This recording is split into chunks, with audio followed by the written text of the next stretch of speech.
From the Ticats Audio Network, this is Ticats Today with Brayden Neville.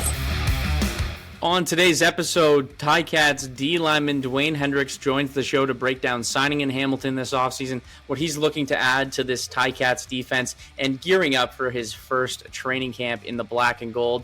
It's Friday, April 5th, 2024, and this is Ticats Today, one of the biggest acquisitions of the offseason for the Ticats. DeWayne Hendrix coming off one of his best seasons yet in the CFL. He's joining a bunch of other Argos who are making their way down the QEW to join the Ticats. His teammates Jamal Peters from last year, Brandon Barlow, Jordan Williams, all of them jumping ship along with him to play for Hamilton. And the 6'4", 270-pound lineman had 6 sacks last year, 23 tackles, an impressive year. And he's looking to pop off in Hamilton and have an even bigger season this year. And he joins me now to talk about it. DeWayne, good to get you on the show, man. How you been doing? How's the offseason treating you? It's been really good. Everything's been good. Just been working, training, eating right, getting ready for training camp. Where are you spending the off seasons? Where are you right now?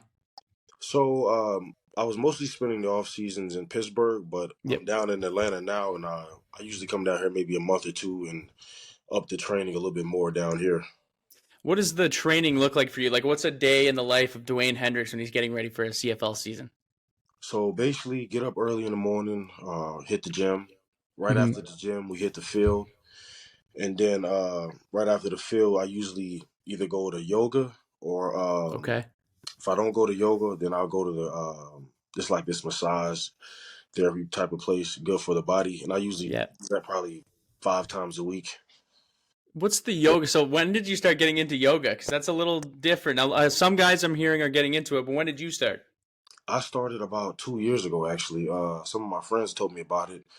They were just like saying, like, bro, you need to at least try it. So I'm like, all right. So first, I just tried normal yoga, but then I got into the hot yoga now, which is a little bit more intense, but I love it. Yep. What do you find that has done for your body and your flexibility and being able to play? I would say it's definitely helped me out a lot more. Like, I don't feel as tight, like, mid-season. Because you keep doing the yoga, different techniques, it just makes your body feel more loose and more fluid throughout your movements. Are there any guys out there that you're training with that are playing in the league right now, or is it mostly just you? No, sir. I'm training with Brandon Barlow, teammate. One of my former teammates, Robbie Smith. Awesome. So Brandon Barlow is going to be coming to Hamilton as well, a guy that you know well. He's going to be playing on that D line with you. What can you say about Brandon, and how did that all come about for you both to come at the same time? Well, the crazy part about it, most people don't even know, me and him, we were actually roommates last year for the Argos. Okay. And then, but him, just an overall player, man, dominant guy, physical at the point of attack. He's a hard-working guy. Just anybody would want to play with him. He's that type of guy. Great defensive lineman. Were you guys talking to each other during the process of free agency? Were you kind of letting each other know where you were at in terms of where you might play? Absolutely. We was talking to each other probably at least once or twice a week, just letting them know, like, hey, I've talked to them, or I've talked to them, like, what are you thinking? But just keeping everything behind closed doors. Of course. And at what point did you realize he was also going to be going to Hamilton? So I realized that he was going to Hamilton probably later on, because at first he told me he had some interest, but I'm like, okay. Yeah. But then once he told me they were like really, really like, liking him, I'm like, man, this could possibly work out for the both of us. And then in the end, it actually did. And then the same thing happens with Jordan Williams and Jamal Peters. When you hear those guys are also coming, are you like, are we going to be the same defense as last year, just in black and gold? Oh, absolutely. I think even better. Yeah. Honestly, just with everybody coming over and the guys that they already had, I was just excited to get started. When you look at this Ticats defense from the guys that you played against last year, who are the guys that excite you the most that you're now on their team?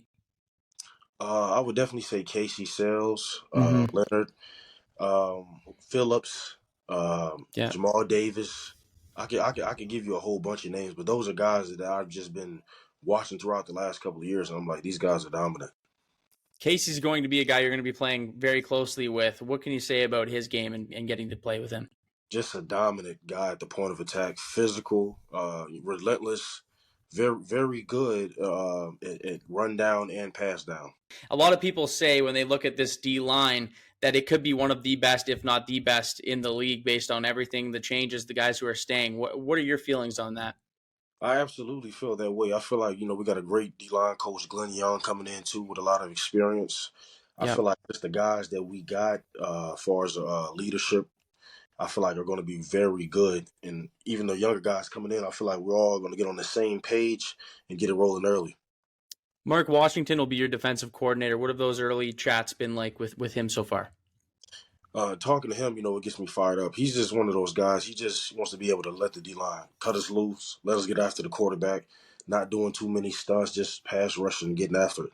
This Ticats team is going to have a lot of exciting players. On the other side, on the offense, Bo Levi Mitchell will be the quarterback. You won't be playing with him, but you'll have him on your team. But what can you say about having a veteran, a future Hall of Famer as the quarterback of the football team you're going to be playing for? Oh, I mean, it's absolutely amazing to have somebody with that experience behind there, especially that he's been in the big games. He's won the big games. He has all the experience in the world to be able to show the younger guys. Like, you can't ask for a better franchise quarterback than Bo. DeWayne, you said you're in Atlanta normally, or is it rotating? How does that work? So normally it rotates sometime, or depending on the offseason and where the guys want to go. We might go to Florida, we might go to Arizona, but we picked Atlanta this time just because Yep. the pass rush specialist, this is where he was going to be located for this time of year. What are you doing on the downtime when you're not playing football? I know it's pretty much mostly football. What are you doing for fun out there, DeWayne? Well, I've definitely been keeping up with March Madness. Okay. Got championship games coming up, hanging out with some family, going to try new food places. Who do you got in March Madness? I have a future on Purdue. So who are you Yes. cheering for March Madness? I got Purdue, and I got Okay. South Carolina for the girls. Okay. Yep. South Carolina is a unique pick for the girls. Yes, I know most people they haven't really been talking about them because Yeah. Caitlin and Angel Reese, Yeah. but South Carolina is undefeated for a reason. What do you think about that matchup? I think that was probably the best women's basketball game, maybe the best women's sporting game I've seen in a long time. When Angel Reese and Caitlin Clark went at it, but I thought that was a great game. Oh, easily it was a phenomenal game. I mean, there's like some of that. Watching that game, I think it had maybe 12.4 million views overall. Just Crazy. broke the records. That game was amazing. Definitely an amazing. It's great to see the women's sports thriving, and it's always fun to watch and see that. And I want to get back to the football talk here, a little bit away from March Madness. We have about a month and a half left. When are you touching down in Hamilton? When are you planning to come here to the city? I'll be in Hamilton actually May 1st. Okay. Yes, sir. I'm going to get down there May 1st, get everything situated. And that's probably about a good 10 days out before training camp. So we'll just keep training, just getting everything in order before training camp. As we get closer to training camp, this will be your first time entering a training camp with the Ticats. Is there ever, I guess, any nerves when you go to a new team and you're going into a training camp in a new environment?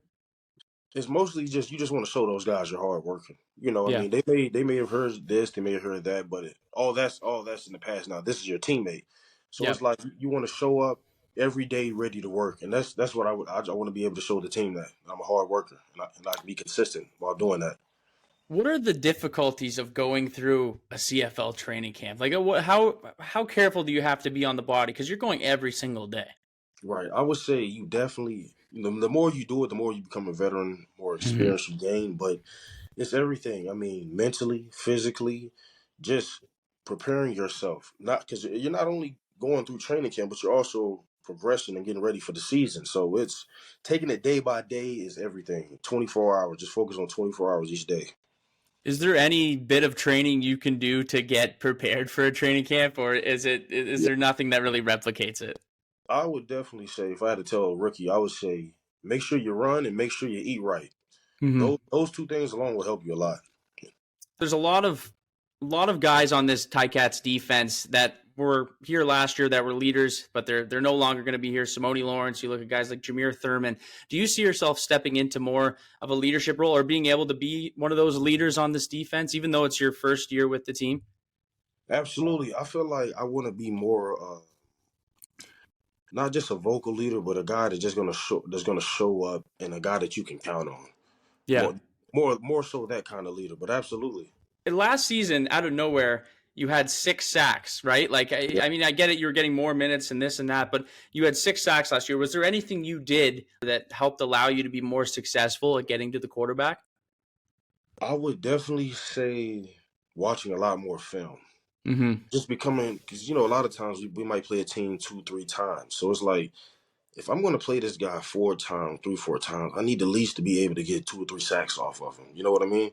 For becoming sure. familiar with your opponent. And that's one thing that I really wanted to do, was just get really familiar with my opponent.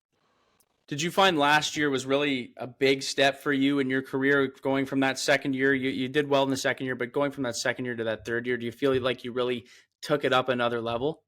Absolutely. I feel like, each year I feel like I want to try to just take it to another level. You never want to get too Mm-hmm. comfortable. I feel like, okay, I had 6 this year, but let's try to push it and get in double digits this year. You always Yeah. want to setting that bar higher and higher, and never get too comfortable with yourself.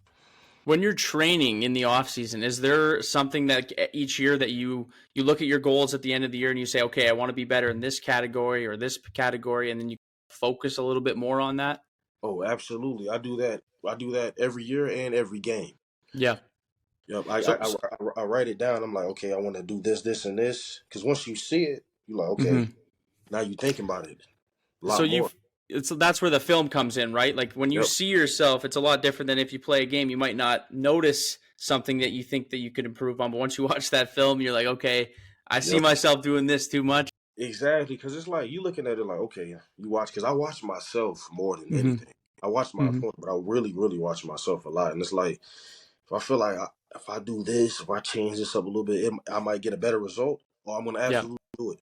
But that's the great part about having the iPad during the game. You True. every play, every drive, you go back, you like, oh, I just did that, or he doing that. Now you can Yeah. change it up. That's the beauty of it. Mid game, you can make Yep. those little tweaks that you wouldn't That's have it. before It's when you had like that, it's right? like you out there. It's like my dad used to always say, "Let's play chess, not checkers," and that's how I Yeah. feel like it is for Yeah, sure. no, that makes a lot of sense. What can you say about how the D line position training wise has changed? Because it seems like guys on that D line nowadays are getting a lot faster. They're in a Sure. lot better shape. Not to say they weren't before, but it seems like these Right. guys now are just so athletic, so fast, and like you know what I Yep. mean. Look at yourself being able to get to the quarterback as well as you do. But what has changed over the years of training when it comes to that position? Honestly, I would say for me, and probably for other guys, it's just watching guys like generational talent. Like I'll give you an Mm-hmm. example, like Aaron Donald, Yep. Chris Jones. Like you're starting to see guys are looking shredded, but they're playing, Yeah. but they're on the D line. So I feel like just the whole body and the image is changing. Guys are getting more explosive. They're getting stronger. They're getting faster. And it's like you trying to find out how are they doing it. And once you kind of start piecing stuff together, like even myself, you just Yep. start to become a better defensive lineman. Yeah, I mean, it makes a Yep. lot of sense, and even you're seeing that with offensive linemen. You're seeing that Oh yeah. all across the board. It's crazy with how athletic some of these guys are. What was it in the first place that made you decide to? I guess I should have touched on this at the beginning, but Yeah. what was it that brought you to the CFL? When did the CFL become where you thought you could end up? So the CFL, it was kind of crazy because the CFL, they always had my rights. Well, I should say Toronto organized. They always had my rights. So if Yep. if it was ever thought in my mind that I wanted to come to the CFL, I had to go to Toronto. Mm-hmm. So when COVID hit, I did this thing called the Spring League. I don't Yep. even know if it's even going anymore. But basically, it's a league for you to showcase your talent. It's about 4 games, Yep. but CFL scouts there, NFL scouts there, IFL Indoor Football League scouts, all kinds of scouts. Yep. So I was a free agent and I went to Texas and impressed some scouts. They said, hey, if you want to come to the CFL, we'll offer you a contract. And I'm like, okay, like this is something I want to do. And that's Mm-hmm. how I ended up in Toronto. Was it ever something that you had thought about before being an American? Like, did you ever think Yeah. the CFL was a place you could end up at one point?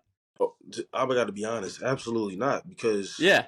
you know, going when I got out of the NFL and I was doing the XFL, I'm like, I was thinking in my mind, like, XFL will be the next best thing. But it's Mm-hmm. this, like when I went to the CFL, I'm like, wow, like I wish I would have came straight here from the NFL. But Yeah. everything happens for a reason. But I never thought that I would actually be going into year 4 in the CFL. It's crazy. And I mean, what was that experience like coming over the border and getting Yep. to experience Canada, be doing it in Toronto, one of the biggest cities? But what Right. was that experience like for you to be in a totally different country playing football? Oh, it took me a while for it to all really hit me. And I'm like, I'm actually in another country playing football. But then Mm-hmm. as time went on, you get more and more comfortable. Everything just kind of falls into place. If you had to pick, this is totally random, but I just do this sometimes. If you had to pick your favorite Canadian food that you've eaten since you came here, what would you choose? That's a tough one. I would probably say, I love that Canadian bacon. I can't lie. Yeah, of course, of course. That's the good answer. That's a go-to. Yeah, I can't lie. Go-to. The poutine. Are you a poutine guy? Yeah, I like those too. Okay. That's fair enough. I'll get back to the football talk here. We're approaching training camp. How fired up are you to just get this going, get back to football, join the team? Oh, I'm very excited. I was excited, when I signed. It's just every off season you miss football, but it's like this is the most I've missed it in a while. I'm excited to get started. DeWayne, I'll leave it at that, man. I'm so glad to see you in the black and gold, and hopefully we'll see you here at training camp and raring and ready to go in the next month and a half, man. So I'm very excited to have you, and we're looking forward to seeing you play some football. Absolutely. Thank you for having me.